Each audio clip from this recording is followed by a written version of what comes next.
बिस्मिल्लाहिर्रहमानिर्रहीम, अस्सलाम वालेकुम। आप सबको पिछली वीडियो में तफसील बता दी कि किस तरह मोटरवे पर वाक़या हुआ, क्या रात को इंसिडेंट था। अब आपको क्लिप सुनवाने जा रहे हैं। ये CCPO हैं लाहौर के। ये क्या कहते हैं कि खातून यहाँ से रात को निकली क्यों, वो अकेली थी, वो मोटरवे से गई क्यों, वो GT रोड से क्यों नहीं गई। ये ज़रा क्लिप सुनिएगा। क्या उसके बाद कोई भी औरत आकर अपना दिफा कर सकती है? और सबसे ज्यादा अहम तरीन बात यह है, यहां सबसे बड़ा जो सवाल है कि जब उन्होंने 130 मोटरवे पुलिस को कॉल की, लोकेशन बताई, तो उसके बाद ज्यादती करने वाले, लूटने वाले एग्जैक्ट उस लोकेशन पर कैसे पहुंच गए? ये सबसे बड़ा सवाल है, क्योंकि जो एरिया वो नजर आता है वो तो एक जंगल नुमा एरिया है, और एग्जैक्ट उसी लोकेशन पर रात के 3 बजे आ जाना, ये कोई जस्टिफिकेशन नहीं है कि आपने लाइट जला कर रखी थी। इतनी देर में इतनी दूर से कोई आना, इसकी तहकीक जरूर होनी चाहिए। ये जरा आप क्लिप सुनिए और इस क्लिप के बाद बताइए क्या कोई भी शरीफ औरत इनके सवालों का जवाब दे सकती है। ये सुनिएगा जरा। उमर शेख साहब, शुक्रिया आपके वक्त का। ये बताइएगा, कल रात का ये वाकया है, अब तक इस सारे मामले में क्या पेशरफ्त हुई है?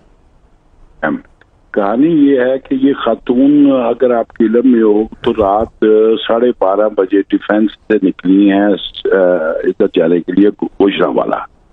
अब मैं पहले तो ये हैरान हूँ कि 3 बच्चों की माँ है, अकेली ड्राइवर है, आप डिफेंस से निकली हो, आप सीधा रोड लो, GT रोड जहाँ पे आबादी है, और घर चली जाओ। अगर आप इस तरफ से निकली हो तो कम से कम अपने पेट्रोल चेक कर लो, क्योंकि इस साइड पेट्रोल पंप नहीं होते। बहरहाल ये मसला था उनका। वो जैसे ही उन्होंने टोल प्लाजा क्रॉस किया सियालकोट उस पे मोटरवे पे, तो उससे जरा आगे जाके उन्होंने कहा जी मेरा तो पेट्रोल खत्म हो गया। 1 बजे रात। अब 1 बजे रात पेट्रोल खत्म हो गया। अनफॉर्चुनेटली मोटरवे अभी तक यहाँ पर डिप्लॉयमेंट नहीं कर सकती, उनके पास रिसोर्सेज ह्यूमन वगैरह कम है। ये वारदात हो गई। इन्होंने बजाय 15 पे उसी वक्त कॉल करने के, इन्होंने अपने भाई को, कजन को बताया, ज़ाहिर उन्हें बताना चाहिए था। उसने आगे 130 पे कॉल की मोटरवे के ऊपर। तो मोटरवे से ये कहा कि जी मेरी बहन की गाड़ी का पेट्रोल खत्म हो गया, तो अपनी मोबाइल वर्कशॉप भेज। अच्छा, खैर हमारे पास ये इतला आई है 3:05 को रात को, जब एक कार ने गुजरते हुए उधर से देखा है सियालकोट की तरफ जाते हुए कि खातून को कोई 2 बंदे जबरदस्ती गाड़ी से उतार रहे और बच्चों को। तो ये 3:05 पे इनफैक्ट लाहौर पुलिस के कंट्रोल पे ये मैसेज आया है। तो उसके तकरीबन 20 मिनट में हमारे फर्स्ट रिस्पॉन्डर्स पहुंच गए हैं, उसके बाद 25 मिनट में बाकी लोग, लेकिन तब तक ये वाकया अनफॉर्चुनेटली हो चुका था। अब हमने फौरी तौर पर इसको टेकअप किया। ये मैं आपको बता दूं कि ये जो इन्वेस्टिगेशन है, ये रूरल और अर्बन पुलिसिंग की जो हमारे बेस्ट प्रैक्टिसेस है उसके ऊपर बेस्ड है। हमने फौरी तौर पर फुट ट्रैकर्स को बुलवाया, उस पर काम शुरू किया। हमने फौरी तौर पर जियो फेंसिंग की टीम को बुलवाया, उस पर काम शुरू किया, और यूं हमने ट्रैक डाउन कर लिया ये एरिया। ये मैं आपको बता दूं कि इसके नजदीक 5 किलोमीटर के रेडियस में 3 विलेजेस हैं, और आई एम 100% पॉजिटिव कि मुलजम इन 3 विलेजेस में है। क्यों? ये 1 से रात 3 बजे तक हैजर्ड लाइट्स, जिसको हम जबर इंडिकेटर्स जलाए, खड़ी रही हैं उधर। अब कोई भी, आप समझती हैं इस एरिया में और भी बैठे हैं, तो किसी ने इसकी गाड़ी को देख लिया है, और उस देखने के बाद मुसलसल खड़ी है और 2 घंटे तक खड़ी है। तो जाहिर है फिर वो लोग आए हैं और ये हुआ है। ये है पार्ट इसका एक। सेकेंडली पार्ट है कि हमारी अच्छी खासी टीमें बन चुकी हैं। मैं इसमें मजीद वजाहत नंबरों में नहीं जाऊंगा, लेकिन ये मैं आपको बता दूं कि SSP इन्वेस्टिगेशन हमारे पर्सनली इसको क्राइम को सुपरवाइज कर रही है, और हमारे DSP CI है। कल रात से हम मुसलसल जाग रहे हैं, इस पे काम हो रहा है, and I am very positive कि हम इस पे बहुत जल्द पहुंच जाएंगे। क्यों? इंशाल्लाह। जी DNA प्रोफाइलिंग भी है हमारे पास, क्योंकि जब उन्होंने कार का शीशा तोड़ा उनका ब्लड निकल आया था, वो हमारे पास मौजूद है। और जैसे मैंने बाकी बताया, तमाम रिसोर्सेज इस्तेमाल कर रहे हैं। Within 48 hours I am positive कि हम पहुंच जाएंगे। हमने 14-15 सस्पेक्ट गिरफ्तार कर दिए। आपने क्लिप सुना।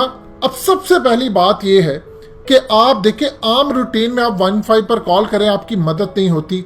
जब आप मोटरवे पर होंगे तो क्या 15 वाले आपकी मदद करेंगे? वो सिंपल सी आपको बात कहेंगे कि जी अब 130 पर कॉल करें, मोटरवे पुलिस का मामला, हमारा मामला नहीं।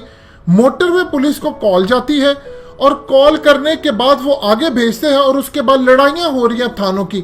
تمہاری حدود ہے، وہ کہتے ہیں تمہاری حدود ہے، وہ کہتے ہیں تمہاری حدود ہے. اسی چکر کے اندر ایگزیکٹ لوکیشن جب بتائی گئی، اب یہ ایجنسیوں کا کام ہے، یہ ISI کا کام ہے اور یہ فوج کی ذمہ داری ہے کہ معاملہ اس کو سول کورٹ میں نہ لے کر جائیں، اس کو فوجی عدالتوں میں جائے اور اس پر پابندی لگے کہ اس کی کوئی اپیل کچھ بھی عام کورٹ میں نہیں ہو سکتی. پولیس اس قابل ہی نہیں ہے کہ وہ اس کی تحقیق کرے. کہاں سے ایگزیکٹ لوکیشن، کیونکہ جو FIR کے اندر ہے کہ وہ ایک جنگل نما ایریا کے اندر تھی، دور سے 2 لوگ آتے ہیں اور وہاں سے آ کر وہ ایگزیکٹ لوکیشن پر جاتے ہیں، توڑتے ہیں اس خاتون کو، لے جاتے ہیں، سب کچھ چوری کرتے ہیں اور اس سے زیادتی کرتے ہیں.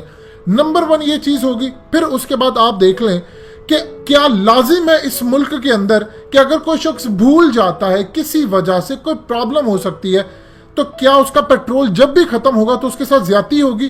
اور سب سے بڑی بات یہ ہے کہ اگر کوئی خاتون رات کے 4 بجے جائے، 3 بجے جائے، 2 بجے جائے، اکیلے جائے، اس ملک کے اندر وہ ٹیکس دیتی ہے. کال سے لے کر ایک سبزی تک خریدنی ہوتی ہے، آلو بھی اس نے خریدنا ہے تو اس پر بھی اس کا ٹیکس جاتا ہے. اس ٹیکس کے بدلے کیا ہوتا ہے؟ ان پولیس والوں کی جاتی ہیں تنخواہیں، اور تنخواہوں کے بعد کیا آپ کو فیسلٹی ملتی ہے؟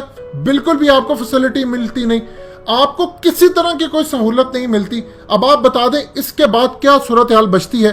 جب آن دی ریکارڈ یہ سوالات ہوں گے تو سوچیے آف دی ریکارڈ کیا ہوگا. اب یہ کیس کو اتنا بگاڑیں گے، اتنا گندے سوالات اس سے کیے جائیں گے کہ وہ بیچاری گجرانوالہ سے کیا لاہور روز آئے گی، اس کو پولیس والے بلائیں گے، وہ کہے گی میں نے اس کیس کی پیروی ہی نہیں کرنی. کیا وہ عدالتوں میں دھکے کھائے گی؟ میڈیا والے اس کے پیچھے پہنچیں گے، اس کی تصویریں، اس کے گھر.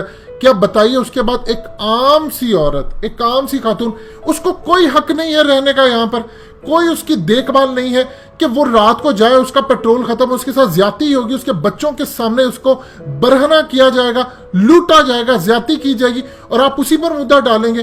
یہ کیا ہوگا؟